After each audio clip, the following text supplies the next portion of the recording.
बिस्मिल्लाहिर्रहमानिर्रहीम। अस्सलामु अलैकुम। प्रोग्राम अल कलाम में खुशामदीद। मैं हूं आपका मेज़बान मोहम्मद शुएब रज़ा। नाज़रीन किराम, प्रोग्राम के पहले हिस्सा में हम सीरतुन नबी सल्लल्लाहु अलैहि वआलिहि वसल्लम के एक अहम पहलू पे गुफ्तगू करेंगे और उसके साथ साथ कुछ बहुत अहम सवालात को प्रोग्राम का हिस्सा बनाएंगे। हस्ब साबिक हमारे साथ शरीक गुफ्तगू हैं जनाब मोहम्मद अमानत रसूल साहब। अमानत साहब, बहुत शुक्रिया आपके वक्त का। मेरी मामनत के लिए मौजूद है मिस नूरीन साहिबा। Thank you so much madam. नाज़रीन किराम, आपकी स्क्रीन पे हमारा व्हाट्सएप नंबर आ रहा होगा। आप अपने सवालात हमें भेज सकते हैं। हम इंशाल्लाह आपके सवालात को ज़रूर एड्रेस करेंगे। आप जानते हैं कि हम जुमा के रोज़ सीरतुन नबी सल्लल्लाहु अलैहि वआलिहि वसल्लम के एक ऐसे पहलू पे गुफ्तगू करते हैं जिसको हम पढ़ते तो हैं, जिसको हम समझते तो हैं, लेकिन अमली तौर पे हमारी ज़िंदगी से उसका मुज़ाहिरा नहीं होता। हम कोशिश करते हैं कि हम दोबारा से उन्हीं रिवायात को, उन्हीं चीज़ों को, उन्हीं सीरत के पहलुओं को रिकॉल करें और अमली तौर पे अपनी ज़िंदगी में उसको इम्प्लीमेंट करने की कोशिश करें। मैं अमानत रसूल साहिब से गुजारिश करूँगा कि सर आप बताइएगा कि आज सीरतुन नबी सल्लल्लाहु अलैहि वआलिहि वसल्लम के किस पहलू पे आप गुफ्तगू करेंगे? बिस्मिल्लाहिर्रहमानिर्रहीम। नाज़रीन किराम, आज हम रसूलुल्लाह सल्लल्लाहु अलैहि वसल्लम के अमन मुआहदात, इस पे हम मुख्तसर गुफ्तगू करेंगे।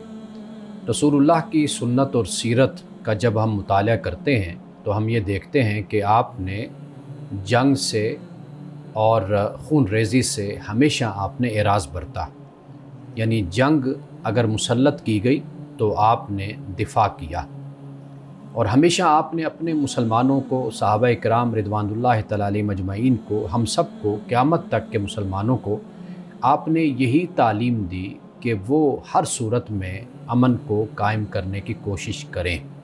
हाँ, अगर उन पर जंग मुसल्लत की जाए तो वो फिर अपना दिफा कर सकते हैं।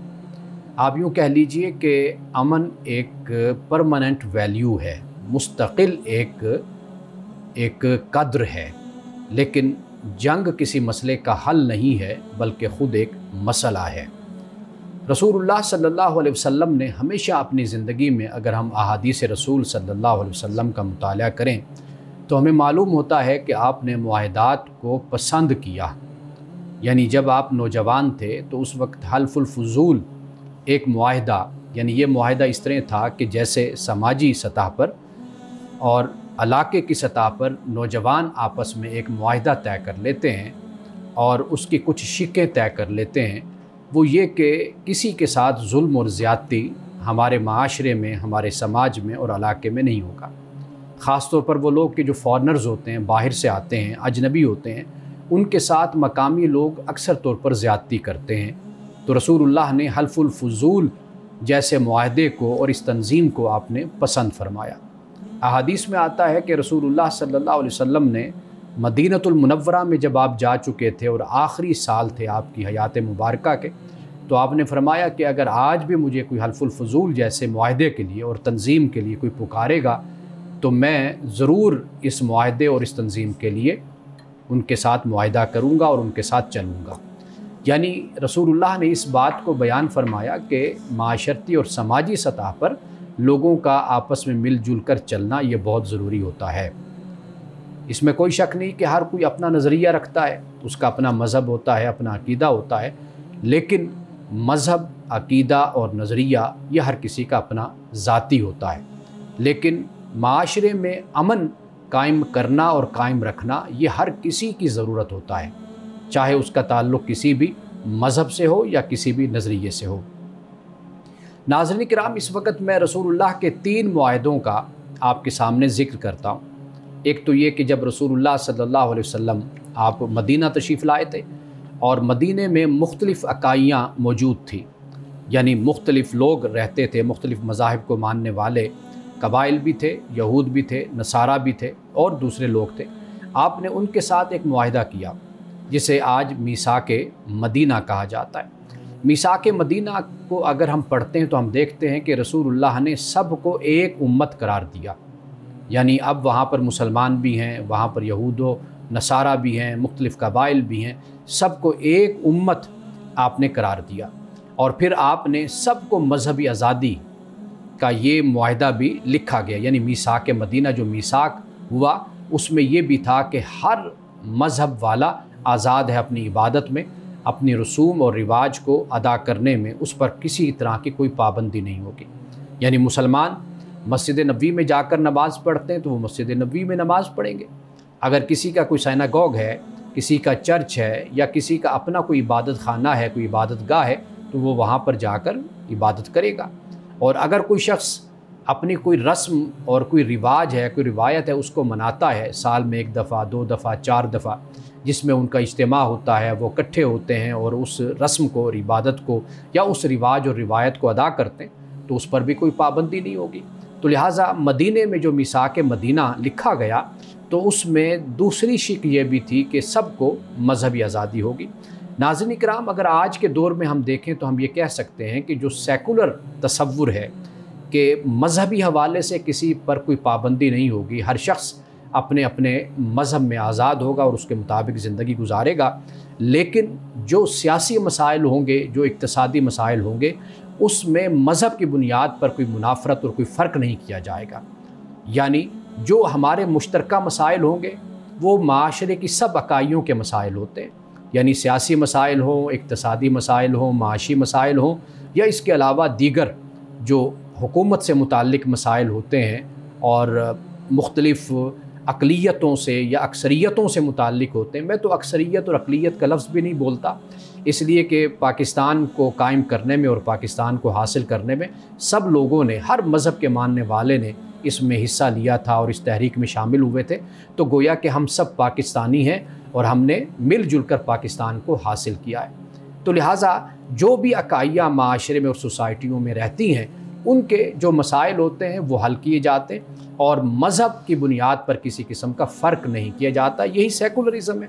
तो रसूलुल्लाह सल्लल्लाहु अलैहि वसल्लम ने 1400-1500 साल पहले आपने मजहबी आज़ादी यानी रिलीजियस फ्रीडम जो है वो आपने हर किसी को आपने दी और इस पर बाकायदा मुआहदा हुआ। अब इससे आगे देखिए कि इज्तिमाई दिफा, रसूलुल्लाह सल्लल्लाहु अलैहि वसल्लम ने फरमाया कि मीसाक में ये लिखा गया कि अगर कोई बाहर से कोई दुश्मन या कोई भी हमला करता है तो तमाम लोग मिलकर उसका दिफा करेंगे। आप अंदाज़ा कीजिए, आज भी ये तसव्वुर हम देखते हैं कि जब भी कोई दुश्मन हमला करता है तो उस मुल्क का और उस वतन का और उस रियासत का दिफा बिला तफरीक रंग, नस्ल और मज़हब के सब करते हैं। यानी आज भी देख लीजिए कि अगर पाकिस्तान पर हमला हुआ तो बिला तफरीक, यानी कोई मसीही है, कोई मुसलमान है, और फिर इसके अलावा कोई पारसी है, किसी का कोई मज़हब, कोई मसलक है, सब लोगों ने पाकिस्तान का और अपनी रियासत और वतन का दिफा किया।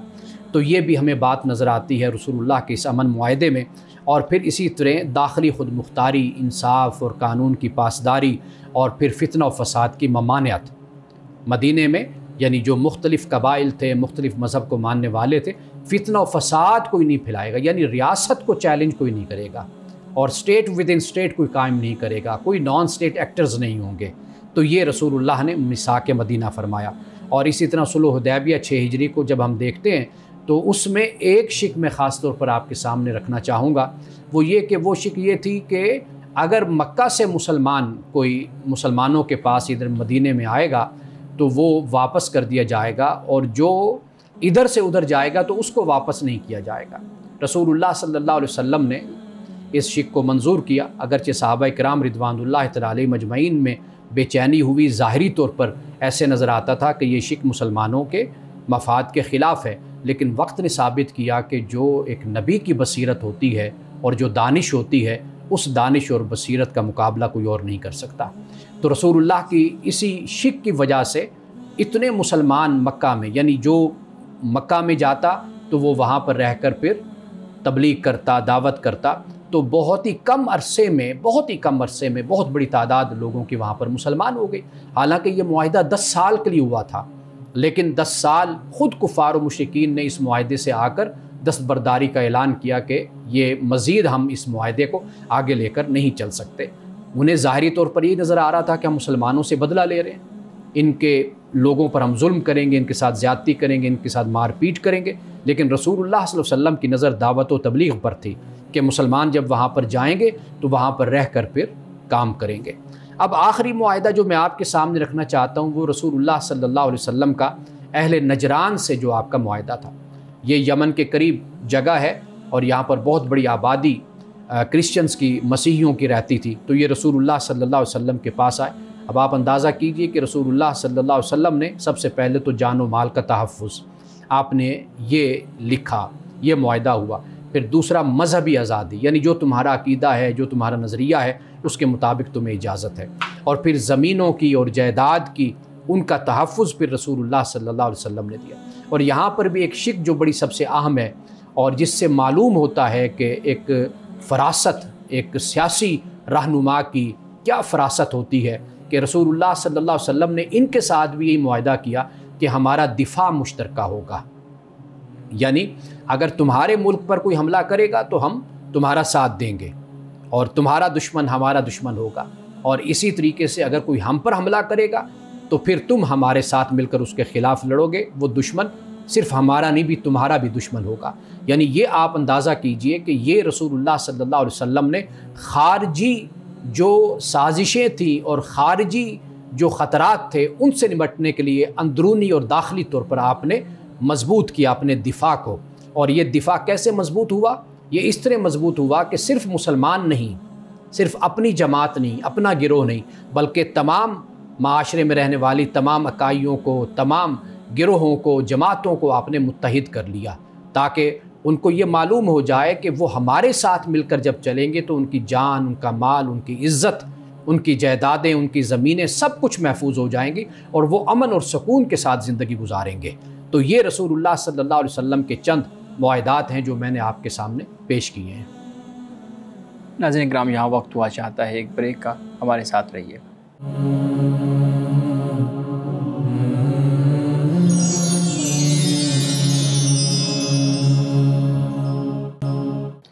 वेलकम बैक नाज़रीन। अमन साहब, बहुत शुक्रिया, आप बहुत ही अहम रसूलुल्लाह सल्लल्लाहु अलैहि वसल्लम की सीरत का पहलू बयान कर रहे थे। मेरे ख्याल में एक रियासती लेवल पे जो सरबराहान होते हैं उनको इस ख़ास तौर पे इस सीरत के पहलू को बहुत ज़रूर देखना चाहिए। एक चीज़ मैं हल्फ़ुल फ़ुज़ूल की आप बात कर रहे थे तो उससे मुताल्लिक़ मैं पूछना चाहूँगा, फिर सुलह हुदैबिया पे भी कुछ सवालात हैं। आप ये बताइएगा कि ये हमारे यहाँ भी टूरिज़म बहुत ज़्यादा है, बाहर ममालिक से लोग आते हैं यहाँ, हम अपने मुल्क के अपने बाशिंदे वहाँ पे जाते हैं तो हम देखते हैं कि बहुत से लोगों के साथ ज़्यादतियाँ होती हैं, जुल्म होते हैं, ख़वातीन के साथ मसाइल होते हैं। तो ये जो हल्फ़ुल फ़ुज़ूल है ये बहुत अहम पहलू मेरे सामने आया आपकी गुफ्तगू से, कि कैसे आप जो टूरिज़म है उसको या मुकामी जो तिजारत है उसको स्ट्रॉन्ग कर सकते हैं, उसको मजबूत कर सकते हैं अपने निज़ाम को हल्फ़ुल फ़ुज़ूल से सबक लेकर। आप मज़ीद थोड़ा सा हल्फ़ुल फ़ुज़ूल को बयान कीजिएगा कि ये रसूलुल्लाह सल्लल्लाहु अलैहि वसल्लम को ये ज़रूरत क्यों पेश आई ये मुआहदा करवाने की, ताकि हम इसको लोकलाइज़ इन्वायरमेंट में जब देखें तो फिर हम भी किसी काबिल हो सके कि हम इस सीरत के पहलू से कोई सबक ले सकें। इसकी जो बुनियाद बनी हल्फ़ुल फ़ुज़ूल की वो ये थी कि मक्का में बाहर से जो फ़ॉरनर आते थे, यानी वो मक्की नहीं थे या अरबी नहीं थे या उनका ताल्लुक़ वहाँ के कबाइल से नहीं था, जब वो वहाँ पे आते तो उनके साथ ये ज़्यादती होती थी कि अगर वो माल बेचने आए हैं तो उनसे माल ले लिया गया तो उनको पैसे नहीं दिए गए, उस मामले में उनके साथ ख़यानत की गई। तो ऐसे कुछ लोग अपनी ये शिकायत लेकर गए थे, नौजवानों के पास गए या सरदारों के पास गए, तो उनके कई जगहों पर सुनवाई नहीं हुई। तो रसूलुल्लाह सल्लल्लाहु अलैहि वसल्लम और दीगर जो नौजवान थे उन्होंने फिर ये सोचा कि भाई ये जो बाहर से आते हैं ये मज़लूम होते हैं, इनके साथ ये ज़्यादती की जाती है, तो इसका किसी तरीके से सद्देबाब किया जाए।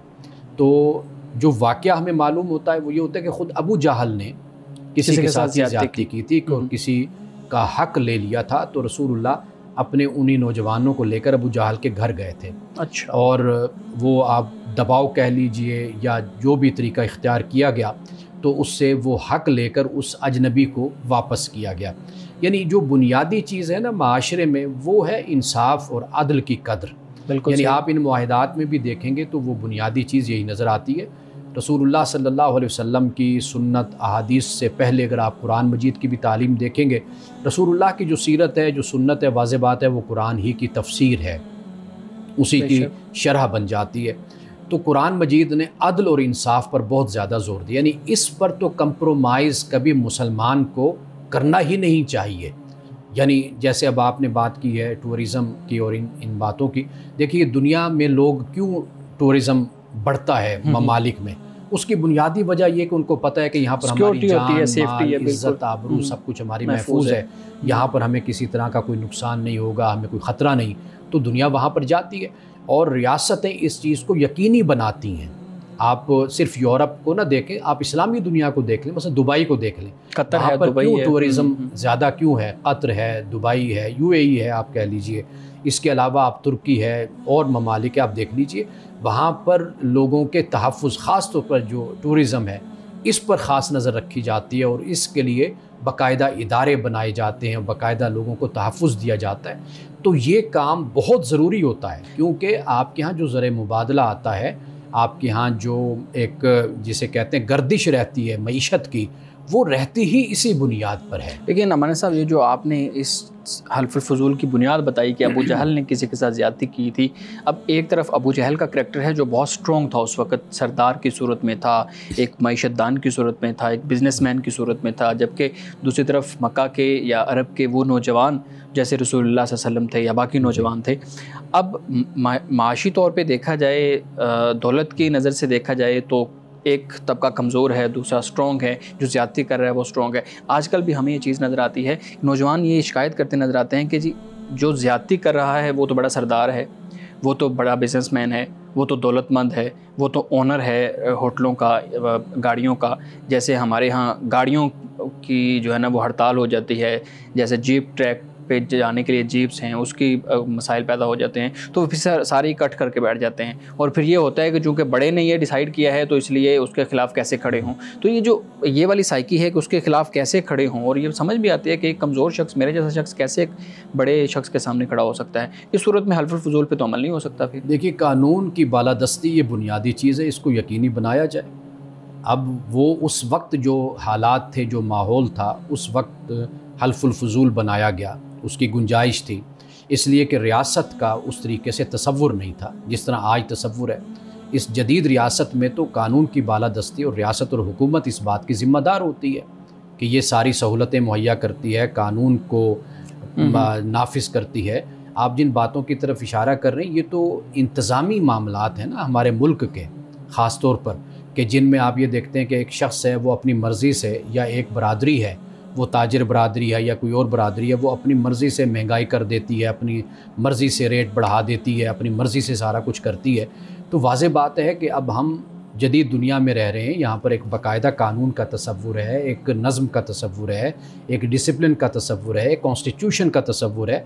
तो जहाँ पर ये अब तसव्वुरात और ये सब कुछ मौजूद है, तो अगर फिर भी किसी के साथ ज़्यादती होती है तो फिर ये अफसोस की बात है। तो हमें तो कानून दर हकीकत जो है उसको मजबूत करना चाहिए, वो मुस्तहकम होना चाहिए, वो बिला तफरीक होना चाहिए कि कोई शख्स भी है उसके साथ इंसाफ किया जाए। ये आपके और मेरे इख्तियार की तो बात नहीं है। यहाँ फिर एक और बात भी है ना, मैं एक सवाल कर लूँ फिर। अच्छा, ये बताइएगा कि ये जो सुलह हुदैबिया का मामला हुआ और उसमें हमने देखा कि रसूलुल्लाह सल्लल्लाहु अलैहि वसल्लम को एक स्टेप, अगर हम उसको आम अल्फाज में कहें तो एक स्टेप पीछे होके जो है ना एक कदम पीछे हट के मुआहदा करना पड़ा, जिसमें उस वक़्त बहुत से असहाब रसूल ऐसे भी थे जो उस पर तनकीद कर रहे थे कि ये फ़ैसला ठीक नहीं है, यानी उनका एक अलग नुक्ता नज़र था। तो अगर जंग बंदी की या अमन मुआहदे की सूरत को देखा जाए तो क्या जंग बंदी अपनी शराइत पे होनी चाहिए कि ये मेरी शर्तें हैं, इनसे मैं पीछे नहीं हटूँगा क्योंकि ये मेरी सालमियत से मुतालिक हैं, चूँकि ये मेरी इंटरनल पॉलिटिक्स से मुतालिक हैं, चूँकि ये मेरे अपने दिफा से मुतालिक हैं, तो इसलिए मैं इनसे पीछे नहीं हट सकता। अगर आप मुआहदा करना चाहते हैं तो वेल एंड गुड, अगर नहीं करना चाहते तो फिर हमारी जंग है। देखिए, जो लफ्ज़ है ना पसपाई और पीछे हटना, इसकी जगह बेहतरीन जो लफ्ज़ है ना वो हकीमाना फ़ैसला होता है, हिकमत अमली होती है, जो आप अलैहिस्सलातु व तस्लीम ने इख्तियार फरमाई और दुनिया के जो अज़ीम सिपह सलार, अज़ीम सियासतदान, अज़ीम रहबर और रहनुमा, वो हमेशा हकीमाना अंदाज़ इख्तियार करते हैं। ज़ाहिरी तौर पर जो साथ लोग होते हैं उनको शायद उसकी उस तरीके से गहराई या उस तरीके से इदराक उनको नहीं होता, तो वो लीडर और रहबर और रहनुमा ही इसीलिए होते हैं कि वो हकीमाना अंदाज़ में फ़ैसले करते हैं। बाकी सहाबा किराम रिदवानुल्लाह तआला अलैहिम अजमईन ने रसूलुल्लाह की बारगाह में गुजारिश की थी, अपना नुक्ता नज़र आप कह लीजिए, अपनी बात आपकी बारगाह में पेश की थी। ये भी रसूलुल्लाह ने ही सहाबा किराम रिदवानुल्लाह तआला अलैहिम अजमईन की तरबियत की थी। सियासी मामलात हों, अस्करी मामलात हों, दाखिली मामलात हों, उनमें सहाबा अपनी राय रसूलुल्लाह के सामने पेश करते थे। रसूलुल्लाह भी उनको इख्तियार देते थे, पूछते थे। मशाविरहुम फिल अम्र का मामला है, उनसे मशवरा करते थे। हमने बड़ी जगह पे देखा जहाँ पे दूसरे की राय की अहमियत दी गई। यानी इवन के ग़ज़वा बद्र के मौका पर कि जब रसूलुल्लाह सल्लल्लाहु अलैहि वसल्लम ने फरमाया कि मदीने में रहकर, चंद सहाबा की भी ये राय थी, लेकिन बाद सहाबा ने कहा कि नहीं या रसूलुल्लाह, ये तो फिर दुश्मन हमारे शहर में आ जाएगा, तो हम बाहर जाकर लड़ें। तो आपने इस राय को पसंद फरमाया। इसी तरह से सलमान फ़ारसी ने रज़ियल्लाहु तआला अन्हु फरमाया खंदक के मामले में, तो आपने उस राय को भी पसंद फरमाया। तो ये राय को पसंद फरमाना, ये भी एक हिकमत अमली और एक हकीमाना नुक्ता नज़र होता है। कोई यानी डिक्टेटरशिप तो है नहीं कि भाई जो मैंने अब कह दिया बस तुमने उसको मानना है।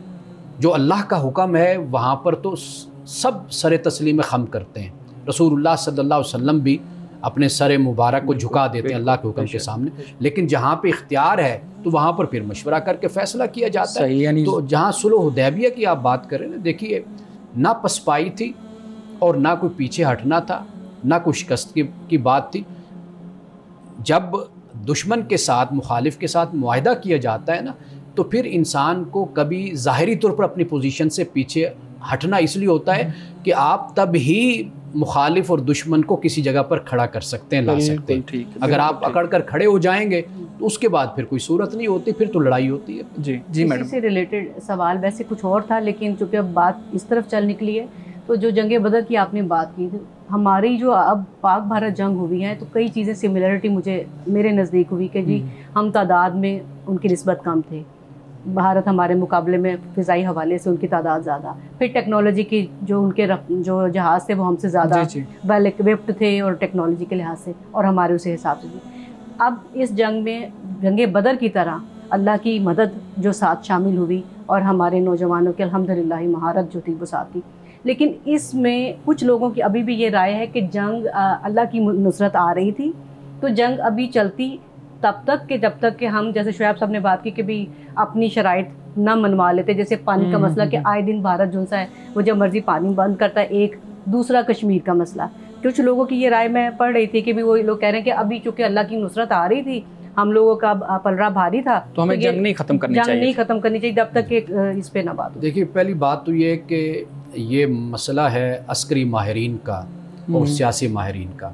हमारे यहाँ 24 करोड़ आबादी है, 24 करोड़ में से 23 करोड़ तो कम से कम सारे सियासी तज्ज़िया निगार भी हैं और अस्करी माहिरीन भी हैं हमारे यहाँ। कोई मजहबी मसला होगा तो सारे आलम दीन भी हैं। ये एक बड़ा इशू है हमारे साथ। मेरी हमेशा जो राय और हमेशा जो नुक्ता नज़र रहा है वो ये है कि वो हमसे बेहतर समझते हैं। हमारे अस्करी माहिरीन हैं, हमारी आर्मी है, हमारे हुक्मरान हैं, सियासतदान हैं, चूँकि वो उसमें इन्वॉल्व हैं मुकम्मल तौर पर, उनको ज़्यादा पता है, उनकी ज़िंदगी इसमें गुज़री है, उनका तजुर्बा हमसे कहीं ज़्यादा है। ये हमारे तबसरे होते हैं, हम ये बैठकर इस तरह के तबसरे करते रहते हैं। लेकिन मैं आपको एक अर्ज़ कर दूं कि हम इतने कमज़ोर नहीं हैं, ना हम उनसे कहीं पीछे हैं। अल्हम्दुलिल्लाह हमारा जो दिफा है वो बहुत ही मज़बूत है और बड़ा मुस्तहकम है, और पाकिस्तान ने इस बात को साबित भी कर दिया है। यानी जो स्ट्रैटेजी और हिकमत अमली जो इख्तियार की गई है वो आपके सामने है। आप देख लीजिए कि असल जो इंसान की जंग होती है ना, उसकी नफ्सियात की जंग होती है। अगर आप अपने दुश्मन को नफ्सियात में अगर शिकस्त दे देते हैं ना, तो आप जीत गए। बाकी ये जो आपने जिन मुआहिदात की तरफ बात की है, ये सारे जंग लड़कर फैसले नहीं होने थे। ये फैसले इसी सूरत में ही होने थे कि जब दूसरा ये महसूस करे कि भाई हम आगे नहीं चल सकते, नहीं लड़ सकते, ये जंग जारी नहीं रखी जा सकती।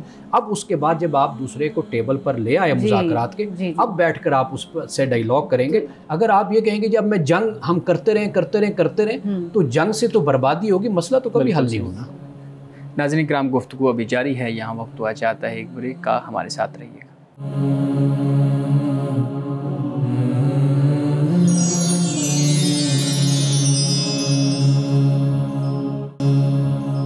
प्रोग्राम में एक दफ़ा फिर खुशामदीद। हमारे साथ बात चल रही है रसूलुल्लाह सल्लल्लाहु अलैहि वसल्लम ने मुख्तलिफ़ रियासतों के साथ जो मुआहदात किए, ख़ास तौर पे हम उसको अमन मुआहदात कह रहे हैं, ताकि मिलजुल के इज्तमाही तौर पे एक नज़्म हुकूमत कायम किया जा सके। सवाल ये है कि अगर दो फरीक जंग बंदी पे मुआहदा कर लेते हैं और उसके बाद कोई एक फरीक तोड़ देता है उस मुआहदे को, किसी भी सूरत में तोड़ देता है, वो किसी एक शिक की खिलाफ वर्जी कर देता है या कोई ऐसा इकदाम कर लेता है जो डायरेक्ट तो वो कोई ऐसा इकदाम नहीं लग रहा कि वो मुआहदे को तोड़ रहा है, लेकिन कहीं ना कहीं उससे ये फ़ील आ रही हो कि इसी चीज़ का एक मज़र है, तो इस सूरत में क्या करना चाहिए? रसूलुल्लाह सल्लल्लाहु अलैहि वसल्लम की सीरत से हमें ये रिलेट करके बताइएगा कि रसूलुल्लाह सल्लल्लाहु अलैहि वसल्लम का तरीक़ाकार क्या होता था जब कोई एक फ़रीक ऐसा करता था। एक तो सूरतुल अनफ़ाल में अल्लाह सुब्हानहु व तआला ने ये फरमाया, विन जनाहु लिस्सल्मी फजनह लहा व तवक्कल अलल्लाह, कि अगर वो झुक जाते हैं यानी सुलह पर आमादा हो जाते हैं तो तुम भी सुलह पर आमादा हो जाओ। यानी इस इख्तलाफ में या इस सोच में मत पड़ो कि ये उनकी कोई चाल हो सकती है कि वो सुलह करना चाहते हैं या हमारे साथ ये। कुरान ने कहा है कि अगर वो सुलह के लिए आमादा होते हैं तो तुम भी उनसे सुलह कर लो, चाहे जितनी मर्जी तुम्हारे पास पावर हो, कुछ भी सूरत हाल। यानी तुम एक सूरत में ये चाह रहे हो कि हम पता नहीं क्या कर देंगे, उसके बावजूद भी सुलह पे हर सूरत में, यानी जब वो सुलह पर तैयार हैं तुम सुलह पर तैयार हो जाओ। बिल्कुल सही। मज़ीद उन पर जुल्म का लफ्ज़ तो ना कहें, यानी उन पर कोई हमला और उनके साथ आगे बढ़ना, यानी अब ये ना हो। ठीक है, उनकी तरफ से झुकाव हो गया तो तुम भी झुक जाओ। और फिर आगे अल्लाह ने जो फरमाया ना, वतवक्कल अलल्लाह, अल्लाह पे तवक्कुल करो। ये इसलिए फरमाया कि क्योंकि बाद लोग फिर ये सोचते हैं कि पता नहीं इनकी कोई चाल ना हो, ये हमारे साथ कोई धोखा ना करें, तो अल्लाह ने कहा नहीं, वतवक्कल अलल्लाह, तुम भी झुको और तुम भी अमन के लिए तैयार हो जाओ और अल्लाह पे तुम तवक्कुल करो। एक तो ये बात बयान हो गई। दूसरी बात ये है कि दुश्मन या मुखालिफ जो भी हो ना, उसको मौका दिया जाता है, देखा जाता है। फिर उसके बाद जब बाहमी मशवरे के साथ ये तय कर लिया जाए ना कि अब इसके अलावा कोई और हल नहीं है, हमले के अलावा, अटैक के अलावा या इकदामी जो आगे बढ़ना है उसके अलावा कोई और हल नहीं है, तो फिर उसका फ़ैसला किया जाता है। ये आप यूँ कह लीजिए कि ये जो सूरत हाल है ना, ये असल में ये तय करती है कि भाई अब क्या आगे मामला किया जाए और क्या फ़ैसला आगे हो। तो हम रसूलुल्लाह सल्लल्लाहु अलैहि वसल्लम की सीरत की रोशनी में भी हम देखते हैं ना, तो हमें यही बात आपकी नज़र आती है। यानी कि आप आखिरी हद तक आपने कोशिश की कि भाई आप हमला ना करें, आप मुकाबला ना करें, बर्दाश्त करें, एराज़ करें, यहाँ तक कि ख़ुद मुसलमानों का भी नुकसान हुआ। बहुत सी सूरतें ऐसे हमारे सामने आती हैं, वाक़यात आते हैं कि जिसमें मुसलमानों को नुकसान पहुँचा, लेकिन आखिरी हद तक सब्र किया गया, फिर उसके बाद हमला हुआ, फिर मुकाबला हुआ। हमारे साहब कभी आप सल्लम की तरफ से जो किए गए मुआहदे थे, यानी कभी रसूलुल्लाह सल्लल्लाहु अलैहि वसल्लम की तरफ से तो नहीं कोई मुआहदा टूटा?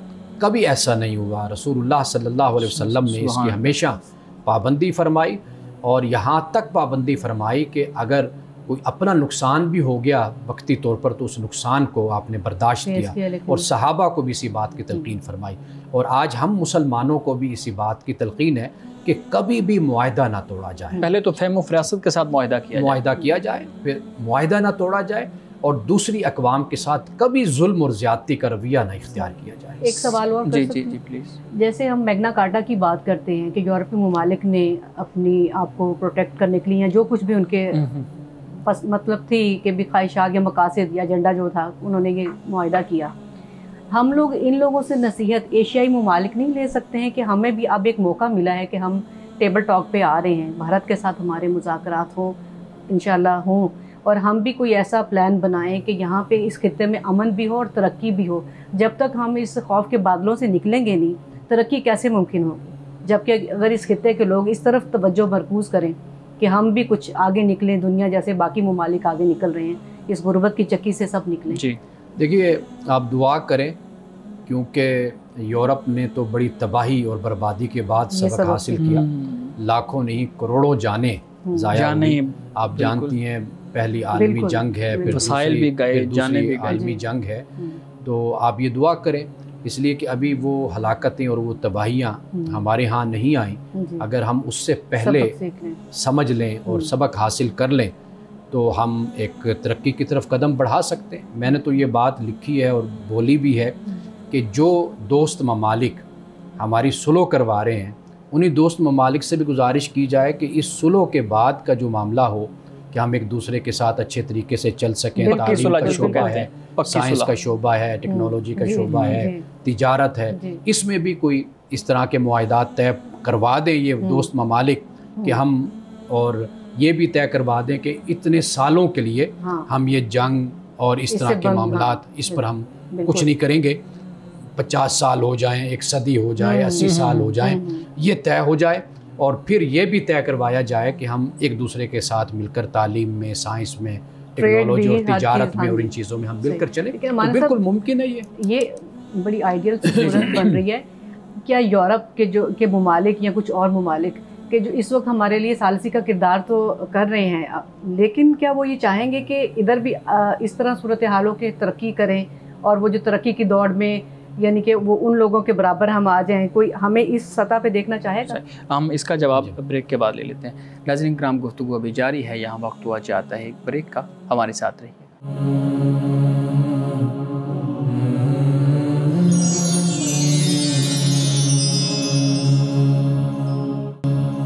प्रोग्राम में एक दफ़ा फिर खुशामदीद। हमारे साहब, मैडम की तरफ से सवाल हुआ कि क्या दोस्त ममालिक या बाकिया ममालिक ये चाहेंगे कि हम उसी तरीके से अच्छे तरीके से रहें जैसे बाकी दुनिया रह रही है? अच्छा, हमारे यहाँ एक कॉन्स्पायरेसी थ्योरी चलती है, यानी साजिशी नज़रिया तसव्वुर हमारे यहाँ बहुत ज़्यादा गर्दिश करता है मुसलमानों में।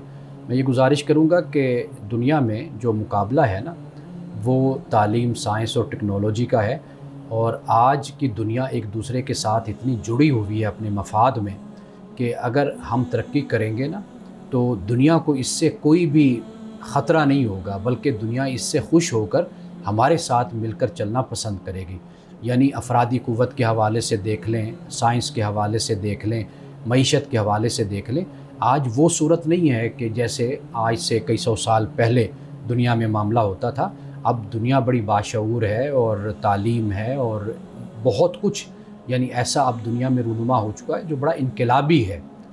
तो लिहाजा अगर हम भी तरक्की करेंगे तो आगे बढ़ेंगे। अगर दीगर ममालिक जो तरक्की कर रहे हैं, चाइना कहाँ पे पहुँच गया, उससे अगर सुपर पावर को कोई ख़तरा नहीं हुआ कि चाइना तरक्की कर गया, आप यूएई को देख लें, वो तरक्की कर गया। आप जापान को देख लें, जिस पे हिरोशिमा नागासाकी पर बॉम्ब फेंके अमेरिका ने, वो जापान तरक्की कर गया। आप इसके अलावा सिंगापुर को आप देख लें, वो तरक्की कर गया, तुर्की है। तो लिहाजा मेरा ख्याल है कि इससे कोई दुनिया को ख़तरा होता है जब जंग व जिदाल की बातें होती हैं, जब फितना व फसाद की बातें होती हैं, जब लड़ाई की बातें होती हैं, फिर ख़तरा होता है।